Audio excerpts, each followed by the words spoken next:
So this is day one of a small kitchen table build, and the first start-to-finish project to be completed in my new workshop. We're using American ash, which will ultimately be a near black finished color. This is all 6/4 lumber here, meaning it's about 1.5 inch thickness. Though it's a small table, I wanted a thicker top to work a softer, rounded profile into. We're looking for something that's got an overall very gentle, slightly retro character to it, contrasted with that black finish. Here I'm checking for defects in the boards and measuring for the top and rails. On the edges of wider boards, you'll often see this really straight grain, which when sawn out is called rift sawn. I like to cut sections of this off to use for legs and rails, as it's very uniform in appearance and tends to be pretty stable. After cutting down the full-size boards, and further breaking them down into top and rail components on the bandsaw, we head to the jointer and planer to flatten the rough lumber.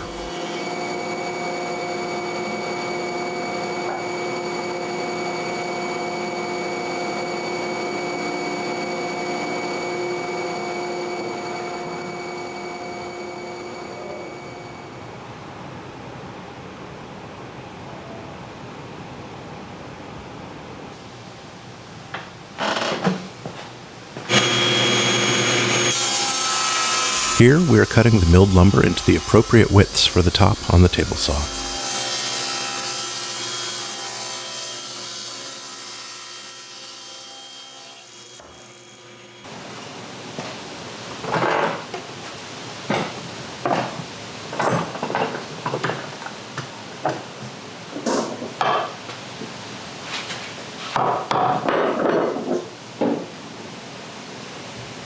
The jointer and table saw leave a pretty good surface for gluing up the boards, but it can usually be improved further with my number 7 plane.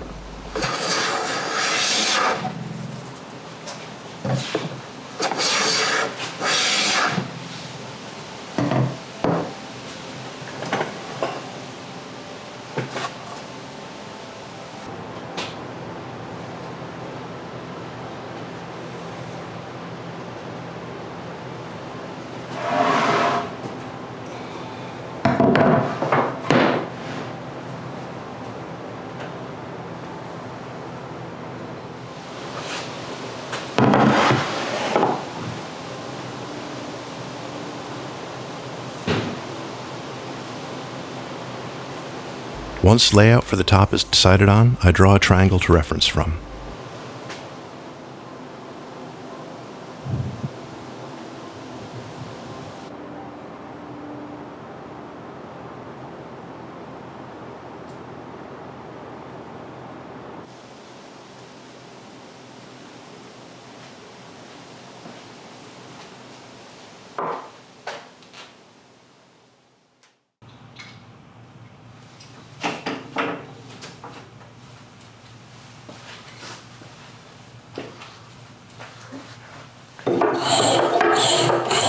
Using a cabinet scraper, I can knock off the remaining glue beads and smooth out any ridges at the glue seams.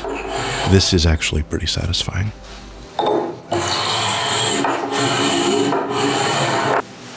These pop-up bench dogs on my end vise are Veritas prairie dogs. They're fun, though they do catch a lot of dust.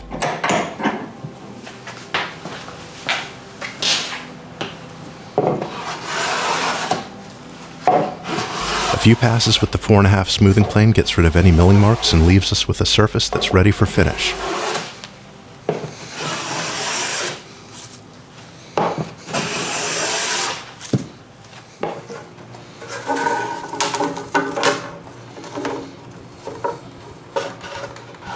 This step involves the most trial and error.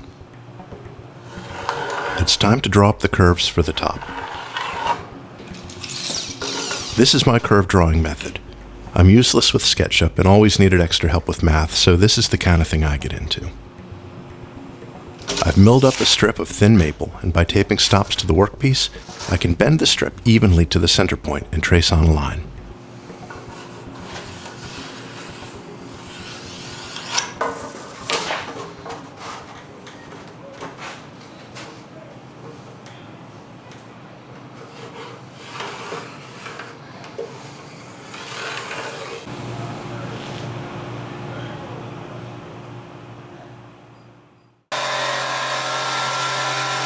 While I've cut lots of 1-inch tabletop profiles with the jigsaw, I've never done 1.5, and it wasn't great.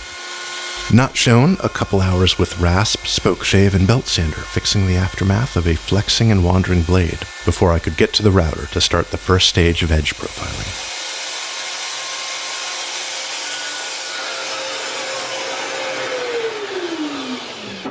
The legs are made by laminating 8/4 or 2-inch boards together, and then cutting off 90-degree wedges to keep the glue lines centered in the corners of the final piece. This method keeps glue lines invisible, but it is pretty wasteful. I'd prefer to just use thicker stock, but that's often not available. Again, we're using the cabinet scraper to clean up the glue lines.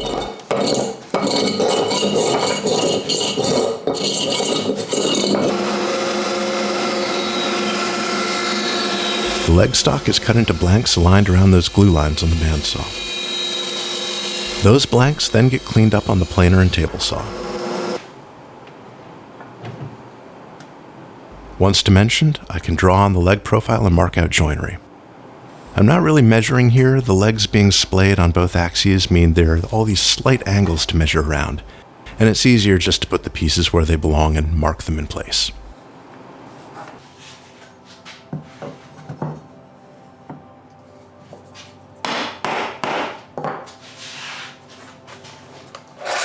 I'm using the Festool domino because this is a woodworking video on the internet. You can tell I don't use the domino very often because it takes me as long as cutting a regular mortise.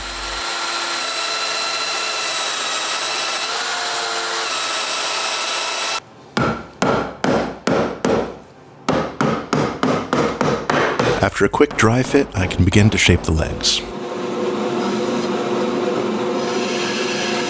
I'm a weenie with curve cutting, so I make relief cuts even with thin blades like this one.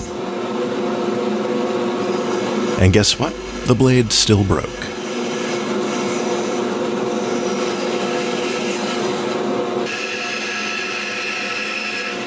Because of the bidirectional leg splay, I'll be making a full cut and then taping the cutoff back to give me a good reference surface for making the following cut, as seen here.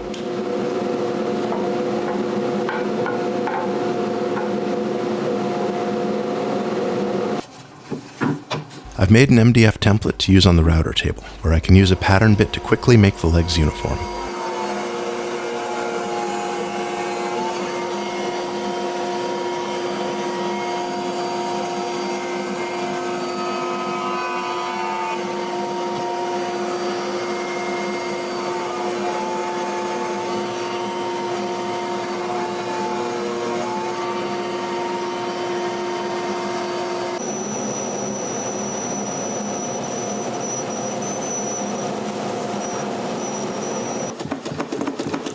A quick cleanup with the block plane and sanding strips for the legs, and for the aprons, I'll be using the spoke shave to clean up the bandsaw cuts. The spoke shave is probably my favorite hand tool to use. When you see me tapping it upside down, that's how I adjust the blade for depth of cut. The legs got a little more attention from both rasp and spindle sander to smooth out the transitions with the aprons, and then everything got edge profiles by router and spoke shave. I routed for C-channel to aid in keeping the top flat, which is overkill, but I'm doing it. Part 1 of the finish is a black stain. A charcoal oil will go over top of this, adding a nice soft depth and some visual texture.